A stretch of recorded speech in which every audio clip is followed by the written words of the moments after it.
வணக்கம். எல்லாருமே நிம்மதியை தேடி அலையிறோம் அப்படின்னு சொல்லுவாங்க. நிம்மதிங்கிறது எல்லாருக்குள்ளாரையும் பிடிச்ச விஷயந்தான், பிடிச்சமானவங்க தான். குறிப்பாக நம்மெல்லாம் முருகப்பெருமானை வழிபட்ட ஆட்கள். அந்த ஆண்டியாக இருக்க முருகப்பெருமானை அண்டி வாழ்கிற கோடான கோடி பக்தர்கள் உண்டு.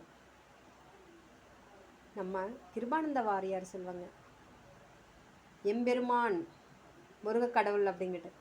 நம்ம ஆறுபடை வீடுகள்லேயும் குன்றிருக்கும் இடமெல்லாம் குமரன் இருக்கும் இடமாக தான் நம்ம பார்க்குறோம். அது மாதிரி தான் நம்ம வாழ்க்கையில் சிலரை நிம்மதியாக நினச்சாலே நிம்மதி தான், நினைத்தாலே பரவசம்தான். நான் இந்த கடவுளை நினச்சேன், இவங்களை பார்த்தா எனக்கு ஒரு ஹாப்பி, இவங்களை பார்த்தா நல்ல ஒரு பரந்த ஒரு மனசு, பரந்த எண்ணம், சிந்தனைன்னு சொல்லுவோம். அப்போது நம்மளை அறியாமையே ஒருத்தரை பார்த்தாலே நிம்மதி அடையிறோம்ல, அதுதான் இறைவன் கொடுத்த வரம்.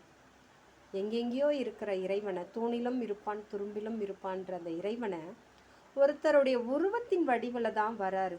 அந்த உருவம் உள்ளத்தின் வழியில் ஊடுருவுது. உண்மையை சொல்லணும்னா நமக்கு எல்லாரையும் பிடிக்காதுல்ல. நம்ம 1000 பேரை கடந்து வருவோம், ஒவ்வொரு நாளிலையும் 1000 பேரை கடந்து வருவோம், 100 பேரை சந்திப்போம்.